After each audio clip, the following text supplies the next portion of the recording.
कल की पुराण से मिल रहे हैं कलयुग के अंत के संकेत। कल की पुराण एक ऐसा धार्मिक ग्रंथ है जिसमें कलयुग के हर रहस्य का पर्दाफाश किया गया है।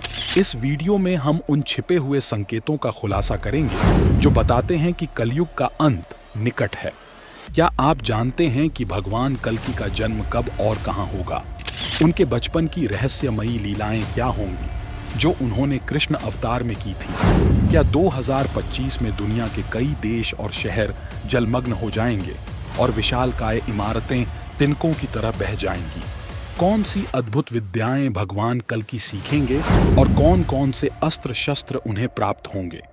उनके विवाह की गूढ़ कथा और वह महायुद्ध जो कलयुग का विनाश करेगा, आज इन सब का राज हम खोलेंगे।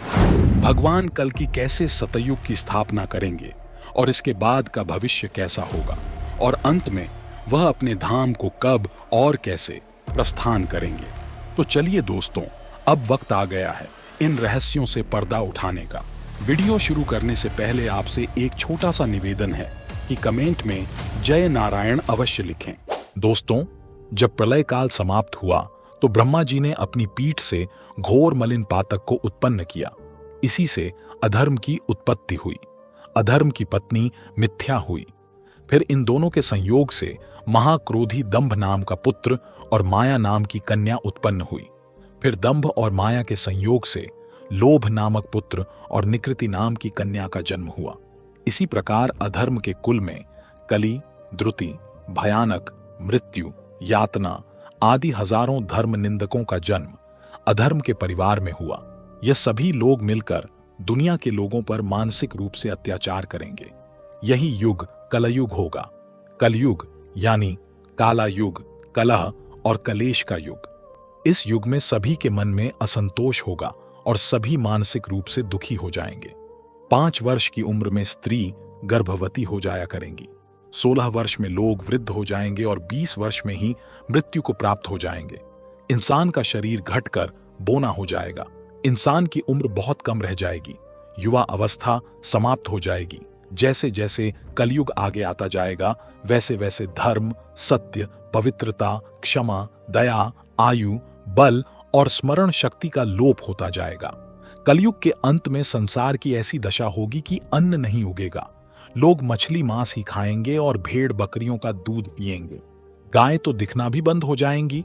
यदि होंगी भी तो वह भी बकरी के समान और बहुत कम दूध देने वाली होंगी।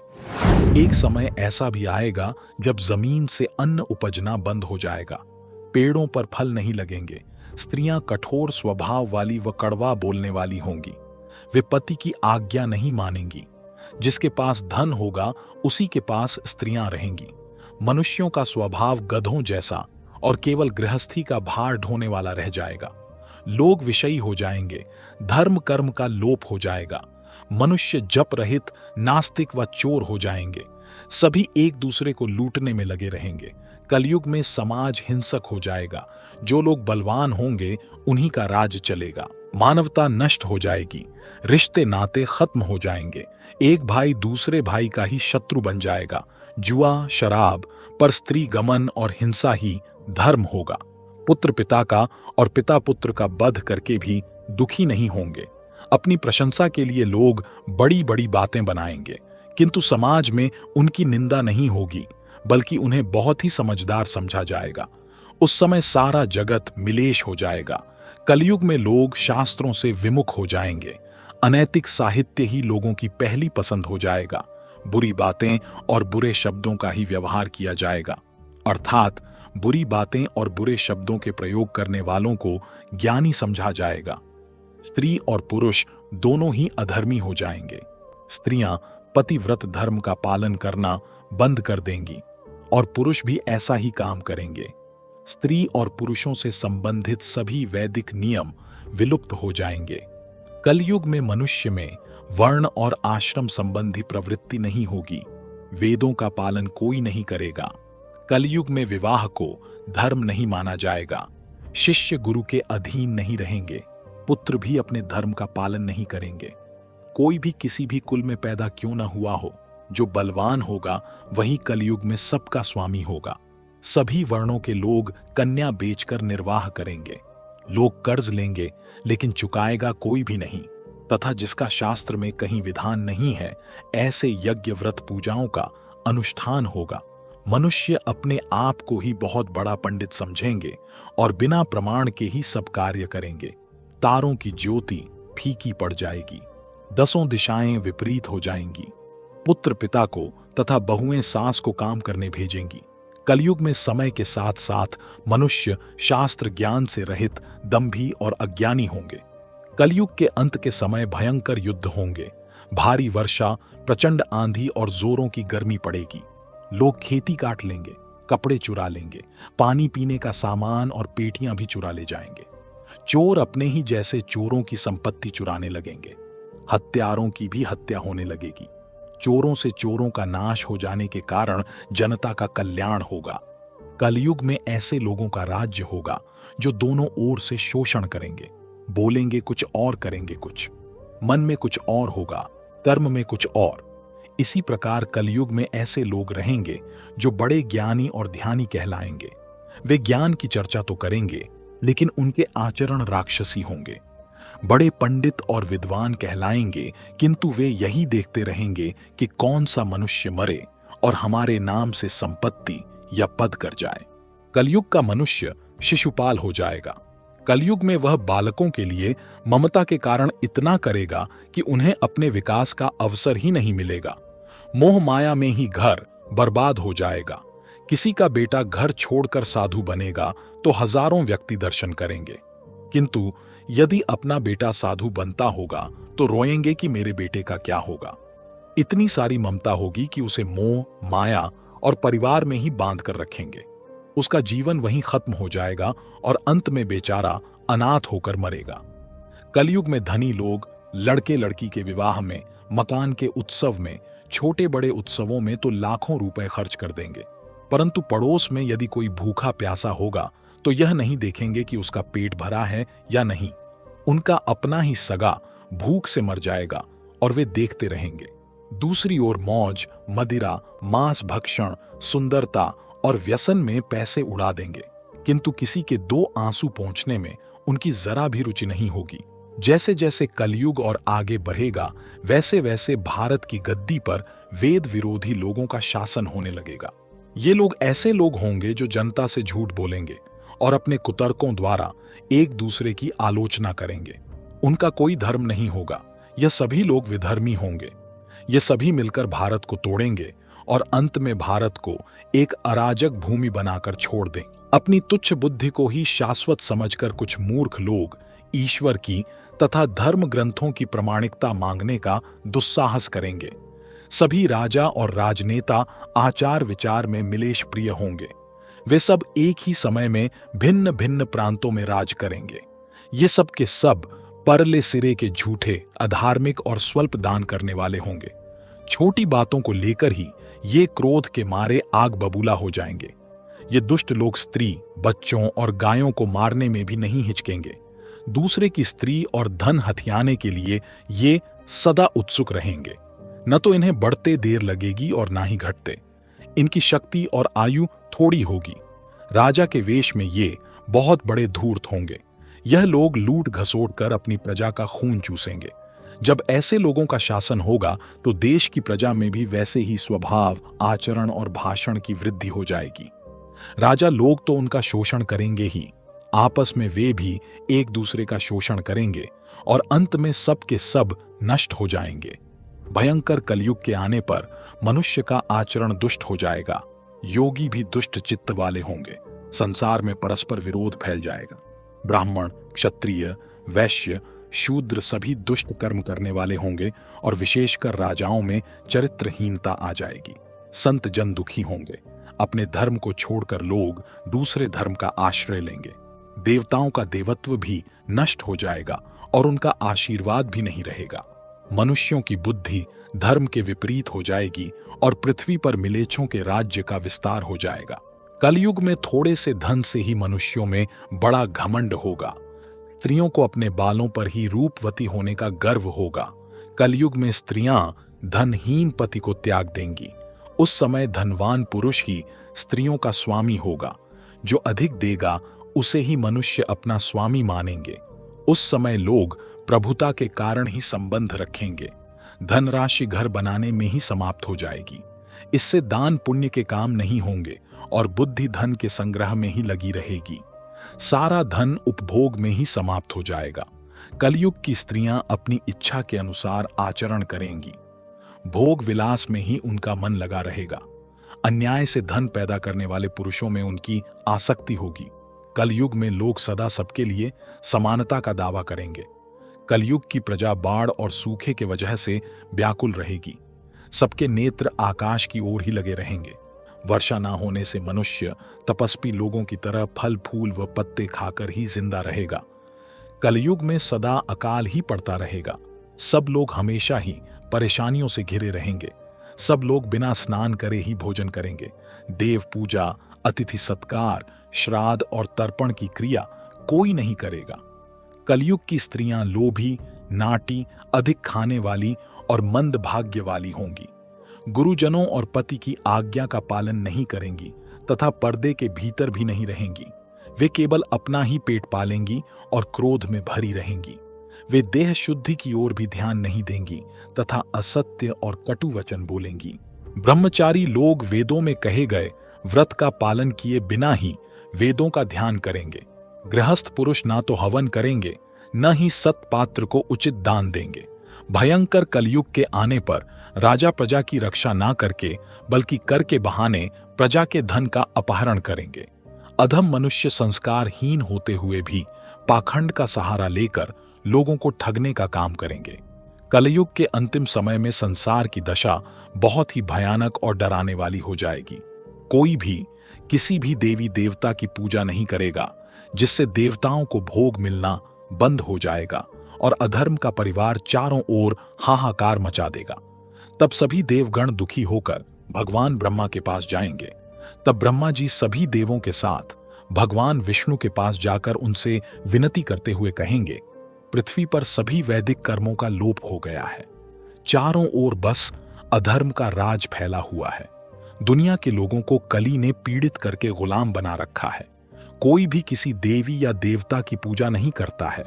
चारों ओर बस अंधकार छाया हुआ है। तब भगवान विष्णु जल्द ही कल की अवतार के रूप में पृथ्वी पर प्रकट होने की बात कहेंगे। इसके बाद भगवान कल की संभल नामक ग्राम में बैसाख की द्वादशी के दिन जन्म लेंगे। उनके पिता का नाम विष्णुयश और माता का नाम सुमति होगा। जब भगवान का जन्म होगा उस समय उनकी 4 भुजाएं रहेंगी। इसके बाद ब्रह्मा जी वायु को बोलेंगे कि तुम भगवान श्री हरि से जाकर कहो कि प्रभु आपके 4 भुजाओं वाले रूप के दर्शन तो देवताओं के लिए भी दुर्लभ हैं। अतः हे नाथ, आप इस चतुर्भुज रूप को छोड़कर मनुष्य रूप में आइए।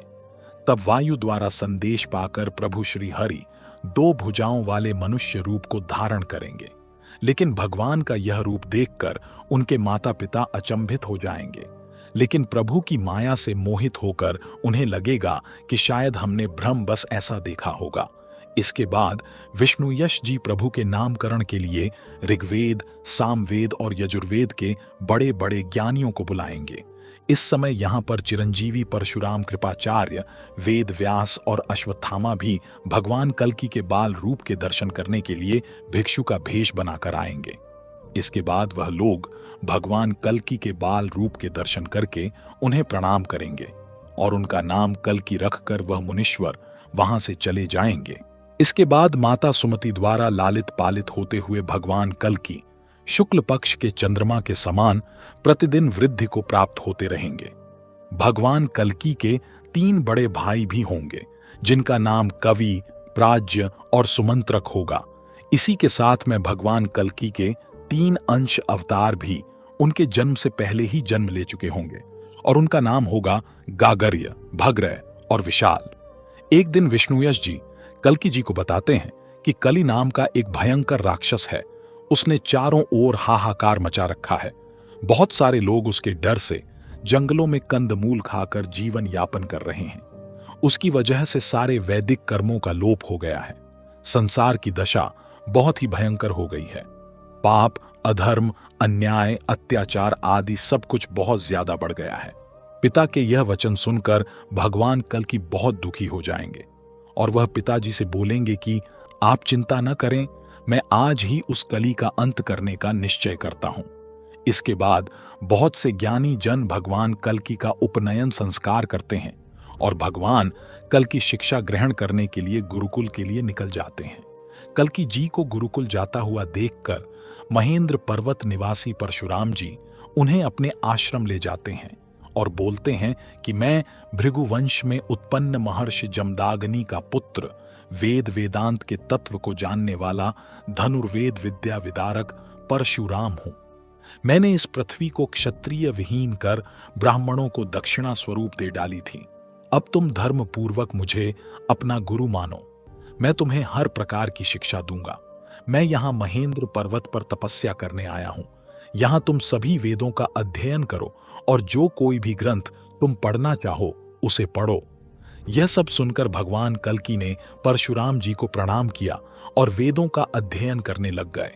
धीरे धीरे भगवान कल्कि ने 64 कलाओं और कई अस्त्रों और शस्त्रों को चलाने का ज्ञान प्राप्त कर लिया और गुरु परशुराम जी से हाथ जोड़कर बोले कि गुरु जी, आपका बहुत बहुत धन्यवाद। मेरी यहां से शिक्षा पूरी हुई। अब आप यह बताएं कि मैं गुरु दक्षिणा में आपको क्या दूं। तब परशुराम जी कहते हैं कि आप जल्द ही इस कलयुग का अंत करके सतयुग की स्थापना करें ताकि सभी लोग ध्यान और पूजन का काम आसानी से कर सकें। यही हमारी सबसे बड़ी गुरु दक्षिणा होगी। फिर भगवान कल्कि वहां से चले जाते हैं और फिर भगवान शिव को प्रसन्न करने के लिए उनका ध्यान और पूजन करने लगते हैं। इसके बाद वहां पर भगवान शंकर और माता पार्वती प्रकट होते हैं और कल्कि से कहते हैं कि हम आपके तप से बहुत प्रसन्न हुए। मांगो क्या वरदान चाहिए। आपको मैं बहुत तेज गति से चलने वाला, अपना रूप बदलने वाला, गरुण के समान उड़ने वाला ये देवदत्त नामक घोड़ा और इसके साथ में एक तोता प्रदान करता हूं। इसी के साथ आप ये चमचमाती हुई, अत्यंत भारी और पृथ्वी के भार को सहन करने वाली रत्नशरु नामक तलवार को भी ग्रहण करो। आप सभी प्रकार के भूतों पर विजय प्राप्त करोगे। इसके बाद भगवान कल्कि ने शिव जी को प्रणाम किया और अपने घोड़े पर सवार होकर अपने गांव संभल जा पहुंचे। वहां उन्होंने माता पिता को प्रणाम किया और परशुराम जी व भगवान शंकर जी के वचन सुनाए। यह सब सुनकर उनके भाई और प्रभु अंश अवतार बहुत प्रसन्न हुए। एक दिन भगवान शंकर द्वारा प्रदान तोता कहीं से घूम कर आता है। तब भगवान कल्कि उससे पूछते हैं कि तुम कहां से आ रहे हो, क्या समाचार लेकर आए हो। तब सुख यानी तोता बोलता है कि मैं समुद्र में स्थित सिंघल द्वीप गया था। वहां पर एक बहुत ही सुंदर कन्या है जिसका नाम पद्मावती है और उसके पिता का नाम वृहदत्त तथा माता का नाम कोमुदी है। वह कन्या इतनी सुंदर है कि उसके समान संसार में कोई दूसरी कन्या नहीं है। उसकी सुंदरता का बखान शब्दों में कर पाना असंभव है। उसने भगवान शंकर की तपस्या की थी। तब भगवान शंकर और पार्वती जी ने वहां उपस्थित होकर उन्हें वर प्रदान किया कि स्वयं भगवान नारायण से तुम्हारा विवाह संपन्न होगा। उसके अतिरिक्त कोई भी राजकुमार तुम्हारे वर लायक नहीं है। यदि कोई भी तुम्हारी तरफ गलत नजरों से देखेगा तो चाहे वह दैत्य, नाग, गंधर्व, मनुष्य कोई भी हो, अपनी उम्र के अनुसार तुरंत ही स्त्री रूप को धारण कर जाएगा। भगवान नारायण के अतिरिक्त जो भी तुम्हारे साथ विवाह करने की सोचेगा उसके साथ भी ऐसा ही होगा। यह वरदान देकर भगवान शंकर अंतर्ध्यान हो गए और लक्ष्मी रूपा पद्मा जी अपने घर को आ गईं। यह सब बातें सुख ने भगवान कल्कि को बताईं। इसके बाद भगवान कल्कि देवदत्त नामक घोड़े पर सवार होकर सुख को अपने साथ लेकर सिंघल द्वीप की ओर चले जाते हैं और वहां बड़ी धूमधाम के साथ पद्मा जी और भगवान कल्कि का विवाह संपन्न होता है और वह वहां से अपने गांव वापस आ जाते हैं। इसके कुछ दिन बाद भगवान कल्कि अपने भाइयों, अंश अवतारों और बहुत से देवी देवताओं जिनका अवतार हुआ है और चिरंजीवियों के साथ में संसार से अधर्म के कुल का विनाश करने के लिए निकल पड़ते हैं और पापी तथा अधर्मियों को खोजकर तलवार से उनका सिर कलम कर देते हैं। पापी और अधर्मी उनको जहां पर भी दिखते हैं भगवान कल्कि उन सब का उधर ही खात्मा कर देते हैं और जो भगवान के भक्त होते हैं तथा धर्म के रास्ते पर होते हैं उनका बाल भी बांका नहीं होता। इसके बाद भगवान कल्कि का सबसे अंत में कली राक्षस से मुकाबला होता है। कली सभी युगों में सबसे भयंकर राक्षस था। उसे मारने के लिए भगवान कल्कि को बहुत परिश्रम करना पड़ता है, लेकिन अंत में कली मारा जाता है और इस प्रकार अधर्म के पूरे परिवार का विनाश भगवान कल्कि कर देते हैं। इसी बीच में भगवान कल्कि का विवाह वैष्णवी शक्ति रूपा माता रमा से भी होगा, क्योंकि त्रेता युग में माता वैष्णो देवी ने भगवान राम से विवाह करने के लिए कठोर तपस्या की थी। तब भगवान राम ने प्रसन्न होकर उनसे कहा था कि इस युग में तो मैं तुमसे विवाह नहीं कर सकता, लेकिन कल युग में कल की अवतार के रूप में प्रकट होकर तुमसे विवाह अवश्य करूंगा। माता वैष्णो आज भी भगवान कल्कि का इंतजार कर रही हैं। भगवान कल्कि के 4 पुत्र होंगे, जिनके नाम जय, विजय, मेघवाल तथा बलाहक होंगे। अंत में भगवान कल्कि मरु और देवापी राजाओं को पृथ्वी का कार्यभार देकर अपने शरीर का त्याग करके अपने धाम को वापस चले जाएंगे और इस प्रकार पृथ्वी पर एक बार फिर से सतयुग प्रारंभ हो जाएगा। कल्कि पुराण में यह भी बताया गया है कि 2025 के बाद नई नई बीमारियां फैलने लगेंगी, जो कि देश और दुनिया के लोगों को बहुत ही ज्यादा भयभीत कर देंगी। हालांकि 2024 से ही यह फैलना प्रारंभ हो जाएंगी और धीरे धीरे फिर यह विकराल रूप धारण करती जाएंगी। दोस्तों, कलयुग में मानव का मन नीचे गिरेगा, उसका जीवन पतित होगा। यह पतित जीवन धन की शिलाओं से नहीं रुकेगा, ना ही सत्ता के वृक्षों से रुकेगा, किंतु हरि नाम के एक छोटे से पौधे से मनुष्य जीवन का पतन होना रुक जाएगा। अतः कलयुग में हरि नाम ही मोक्ष का एकमात्र मार्ग होगा। तो दोस्तों, आज के वीडियो में बस इतना ही। आपको हमारी ये वीडियो कैसी लगी, अपने विचार हमें कमेंट में जरूर बताएं। वीडियो पसंद आई हो तो लाइक और शेयर करें और कमेंट में जय नारायण अवश्य लिखें। और ऐसी ही ज्ञानवर्धक वीडियो देखने के लिए हमारे चैनल रोज का ज्ञान को सब्सक्राइब अवश्य करें। अभी के लिए सभी को हर हर महादेव।